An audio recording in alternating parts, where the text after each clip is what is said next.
Well, it's great to be back at SEC Media Days, and going into year 10 here for me of this, but it's all new. You got a new city here, new location for this, which is fantastic. I'm in a new school, got new swagged out shoes on, I guess, for everybody. And but it's exciting to be back. It's exciting to get the season kicked off and get ready to get football rolling and get ourselves into the fall. So.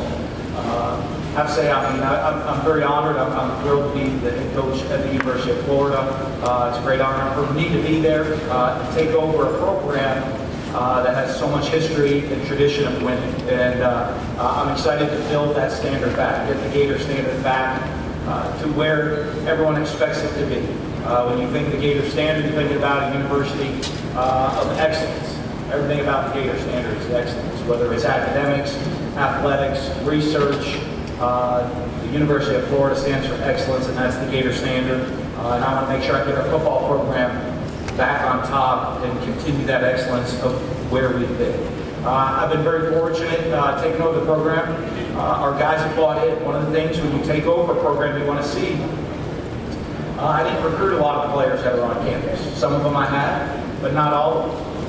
And I want to make sure that they buy into the type of program that we're going to have. And that's what we've been able to see, is a bunch of players buy in to what we're trying to do, what we're trying to build. Through the off-season program, through spring practice, in the classroom, in the community, in every way, buying in and having a great attitude to try to go build this program back up and be successful.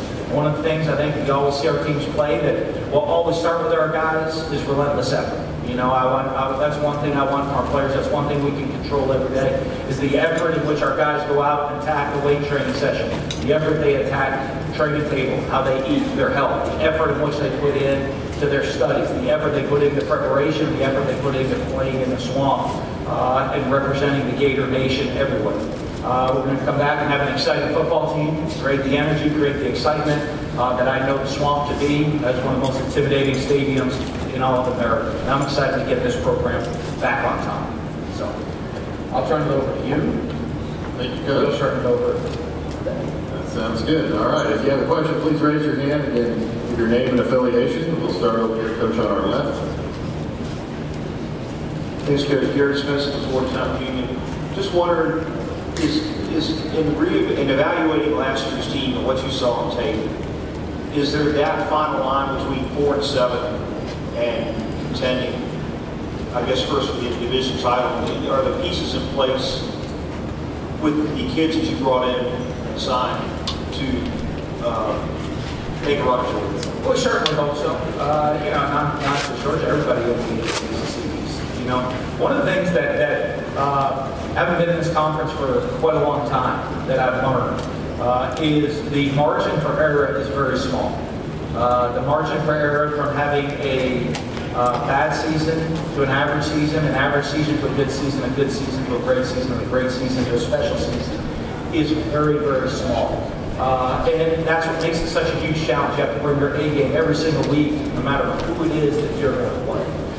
When I took over the program, the goal for this year's team is to go, and there's two aspects to it. There's this year's team, and there's the program as a whole. And the goal for this year's team is to go to get back here the first week in December and compete for an SEC championship. That's our goal with this year's team. We also have a goal, though, to build the program to be a consistent championship contender. And those, sometimes they go hand in hand, sometimes they don't. We're constantly working to do it. And, the work our guys put in, I want to see how they come off of summer conditioning, all the extra work they put in. But certainly our goal is to find a way to compete for a championship and get back here in December. We'll stay in the same section, just a row back. Coach Mullen, Chip Towers, CoxMediaGroup.com. You've seen the Georgia rivalry and Georgia and Kirby Smart from all different sides. I just wonder now that you're back in the Swamp, in an area where at one time you just saw that the winning side of that rivalry. How do you view that rivalry and just what it means to trying to win the East every year? Well, I think it's such a great rivalry because you're looking at two teams, two fan bases, universities, and really football programs that expect to win championships.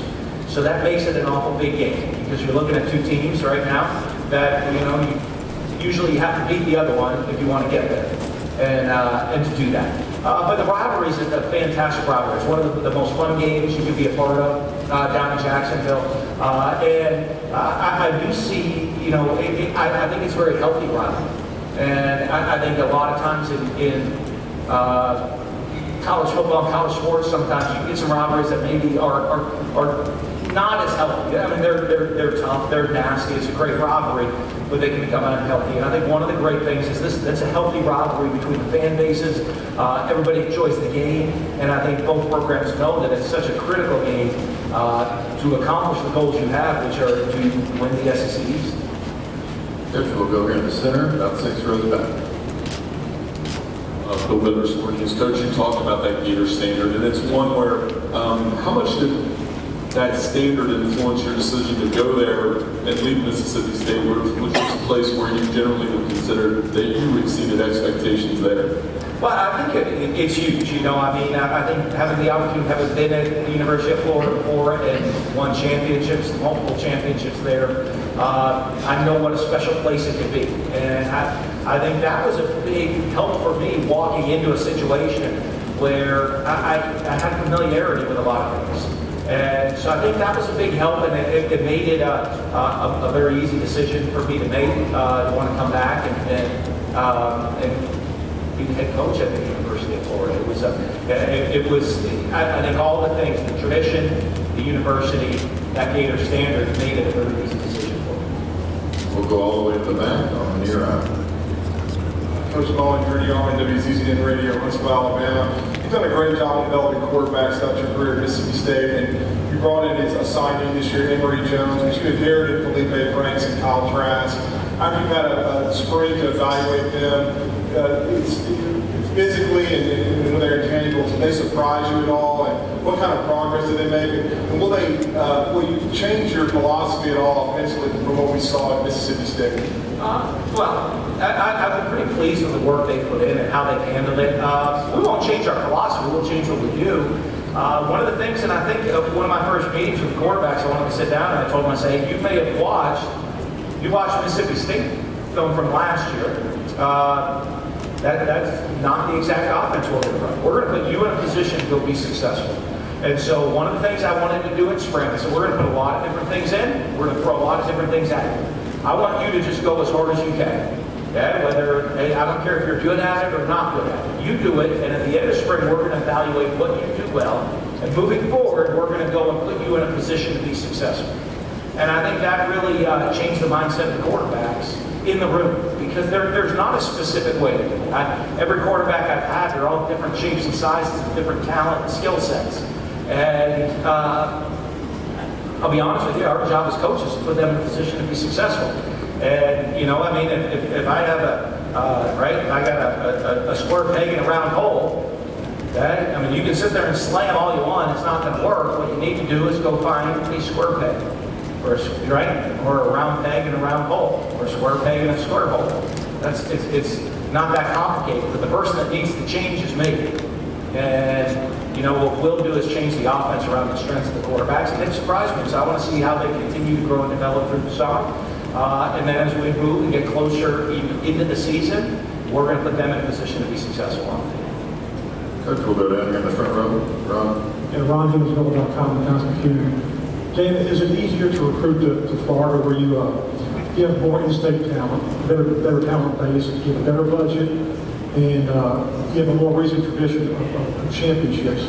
Is it easier because of all that? And because of all that, are the goals different from you for you in Florida? Well, I think for me, if anybody knows me, my goal's always been the same, you know, which is I want to try to compete for championships and, you know, and find a way to win football games.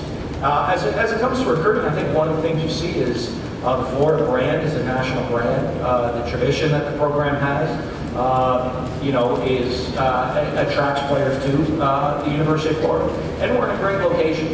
You know, the state of Florida has a tremendous amount of football talent locally. You know, if you put a dot in Gainesville, Florida, and you drive a 5-hour radius around there, there's going to be a lot of great football players that can come, stay close to home, get the premier education in the South and have the opportunity for their families to see them play and travel to see them play in person. And I think there's a lot to that, and that's one of the things that makes Florida one of the premier places in America. Rich, we'll go over to our right on the aisle, Pat. Pat Billy Gainesville, son. Dan, can you, is it a luxury to have a couple of fourth-year seniors that you brought here today to come back, and how much do you count on them for leadership? Well, a lot. You know, I think one of the things you look at, the leadership within the program comes, there's a new way that we're doing things. So even the leaders are learning the new ways of doing things. One of the great things that, and especially the guys that are here today that came with me, you know, you have David Reese, you have Martez Ivey, and you have C.C. Jefferson, are guys that have played a lot of football at Florida, have been around the program, have seen changes within the program, have a lot of pride in the school, and want to win. And they're learning a new system of doing it. But the one thing they have is experience and been on the field and been through a lot. So a lot of other players on the team look up to them. A lot of players within the program look up to them because they're guys that have played out there on the field. They're guys that have played in SEC championship games. So it's important for me that they understand what our new program is all about, what we need them to do, and them to set that bar and set that standard for the rest of the team. Okay, we'll stay in that right section about 3/4 of the way back. Adam Sparks, Tennessee. Dan, while you're waiting for Van Jefferson to get cleared, what's that waiting game like, and what need does he feel if he is eligible? Well, I guess you could say, I don't want to say frustrating, because just haven't done this a long time within the NCAA, and as this goes, you just understand that it's a process. And, you know, as the process plays out, you get a feel, we feel good or bad about one thing or the other, and you know, hopefully we'll be able to announce something in the near future, hopefully, about what's going on with the transfer. But I think they have the opportunity, he would have the opportunity to come in and fill a need as a playmaker with experience in this league. And I think that's a huge benefit of a guy when you get in big games, that's been and played in big games, that's made big catches in big games, and has experience. And I think that's a huge plus. Next, we'll go over to our left alongside the aisle. David Owen, Athletic.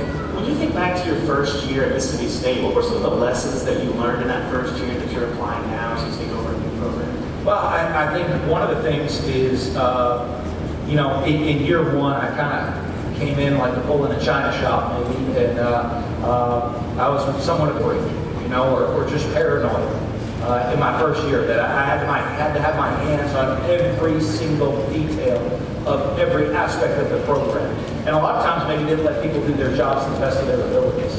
And, you know, so I think one of the biggest things is the opportunity that, understanding that everybody knows what the expectations are within our program, and letting people go out there and do their jobs and you know, implement our plan of what's going on, and not maybe being such a control freak over every detail. You know, the other big one is you're always going to deal with new issues and new things that have come up. But a lot of times it won't be my first time having to deal with a certain problem or a certain issue.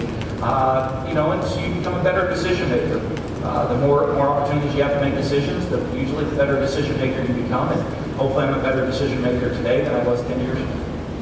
We'll stay in that same section, just a couple of rows back. Coach, Mark Ailewan with the FWAA. Martez Ivey is one of the players that came with you as a Gators representative. What are your expectations for him and the offensive line coming into this season?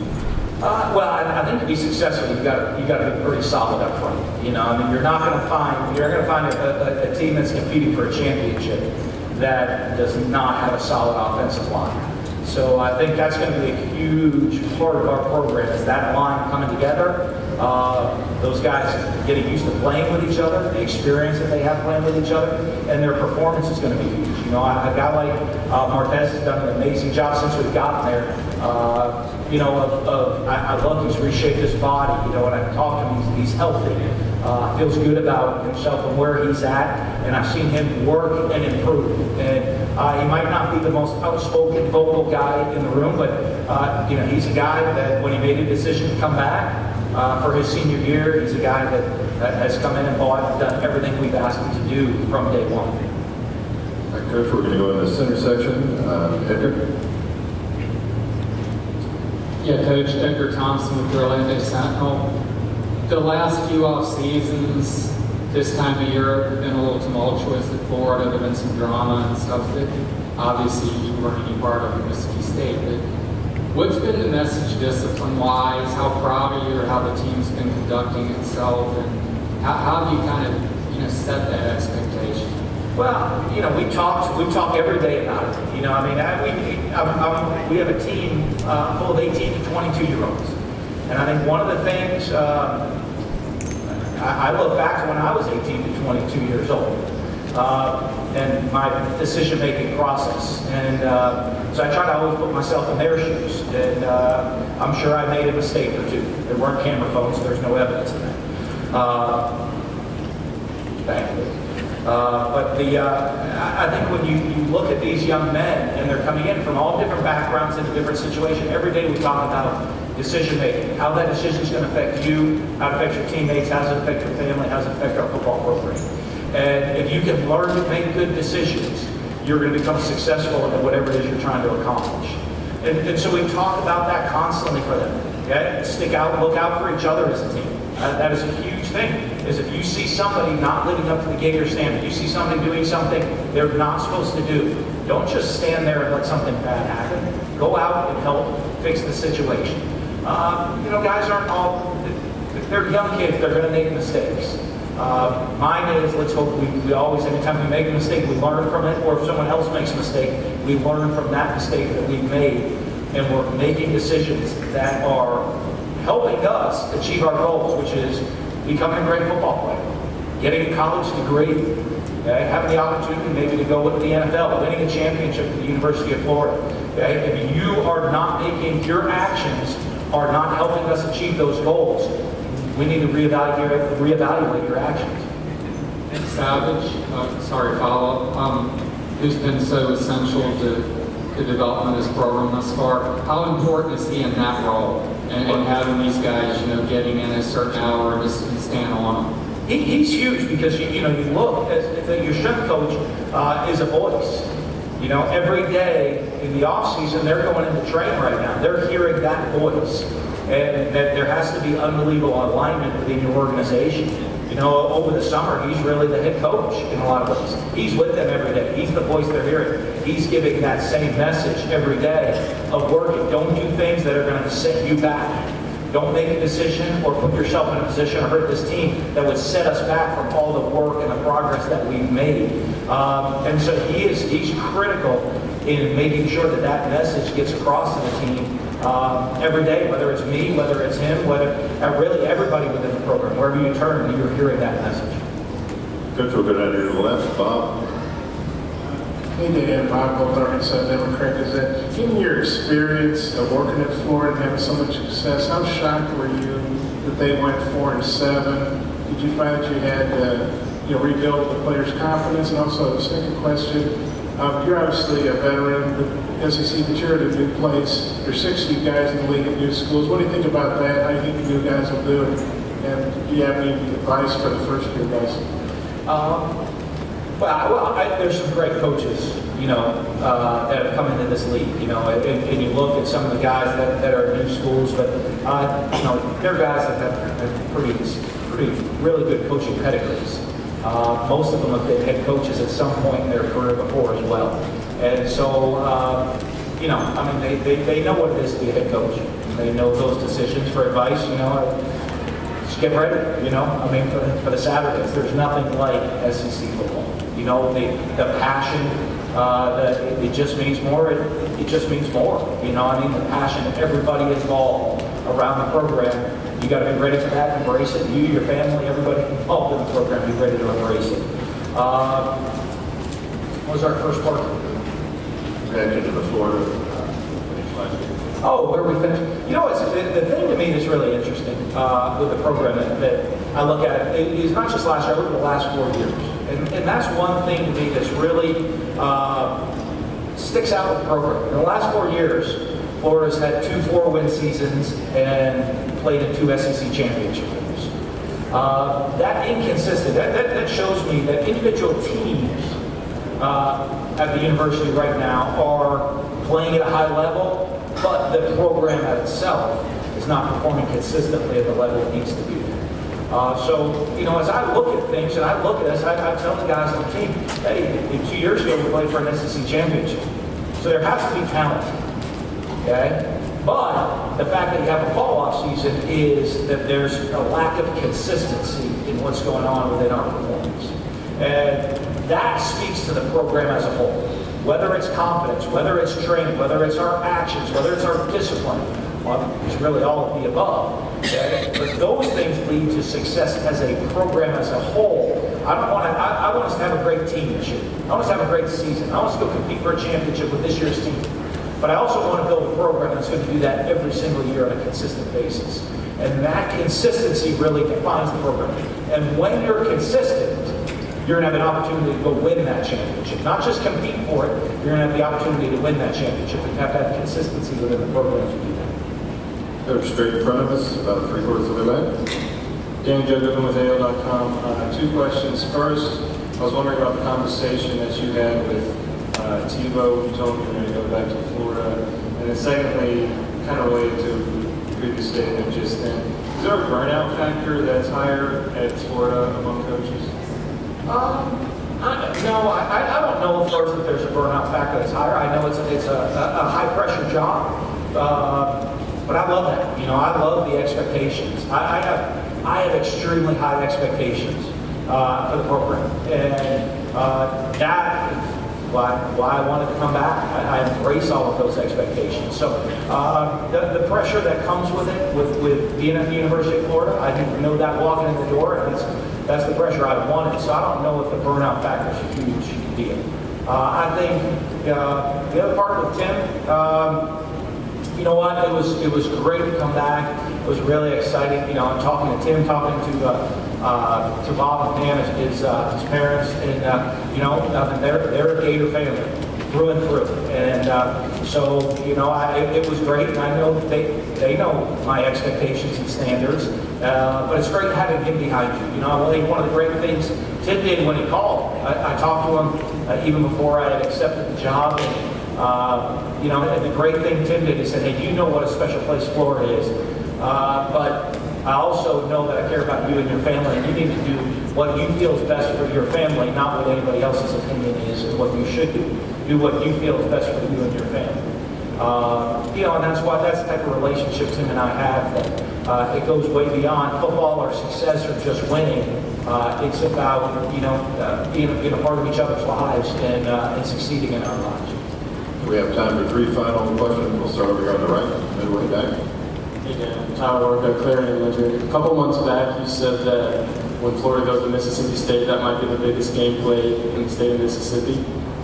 Why do you feel that way, and how much are you thinking about that game during the offseason? Well, I think that well because I think it's going to be a pretty big game. You know, I think I might be the first coach in the SEC that's coached at one school for as many years as I did, left to another school, and had to play on the road at that school the following year. You know, it's going to be a tough part. Look at any coach that's gone from one school to another within the league, it always becomes a big game. But I don't know if anybody's done it in their first year after leaving, so I think that's going to make it a little bit different. But I think it's going to be a great game. You know, I mean, I have such a great relationship. The players there, I love all the players that are there. You know, in recruiting them, coaching them, being part of the family with all of them.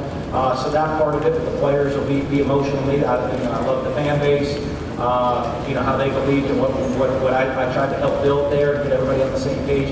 The people start to look great to me and my family, and they're great people. We have so many fond memories of it. So it'll be a very different game, maybe, than the rest of them. I don't know, bigger or smaller, but it'll be a different game for me than the rest of them.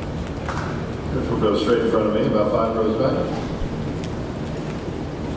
Charles Oakley with the Associated Press, following up on the Manchester Jefferson question. What were your thoughts about the recent changes to the SEC transfer rule, and in the context some coaches maybe had some concerns about you move closer to free agency? Did you have any concerns like that? It's hard. Anytime there's rule change, until it really gets implemented and you get to see how it works, it's hard to say whether it's going to be good or bad. I don't think anybody wants to get into having free agency in college football. But I think we also want to make sure we're doing the best we can for student athletes, the best we can for universities, and what's best. I think one thing just in society is one you have to look at a situation. Every situation is unique. One of the things I have 2 young kids at home, and one of the things I don't want is never have them put in a situation where as soon as something gets hard, I want to transfer, quit, or do something else. I don't think that's good parenting. I don't think that's good educating young people.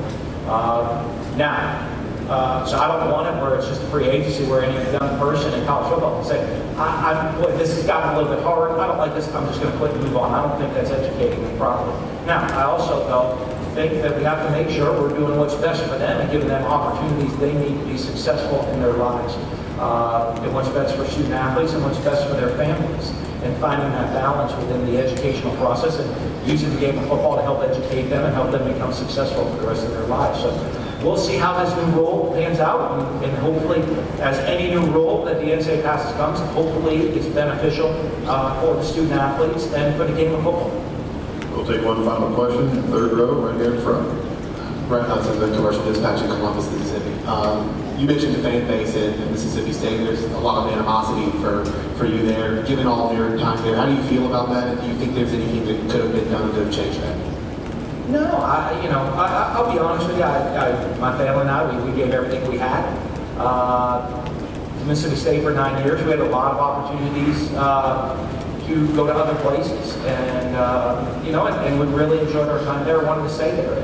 The opportunity though to be the head coach at the University of Florida is one that I couldn't pass. It's a dream job for me, and then even Megan said it when we got that phone call. I've gotten a lot of them in the past, but that one was different. And she just looked at my face and we knew at that moment this one was different for us. And so I think it had a lot more to do with the University of Florida than it had to do with Mississippi State. And it was an opportunity that I couldn't pass up and wouldn't pass up. Thank you for your time, Coach Mullen. Thank y'all. Go Gators.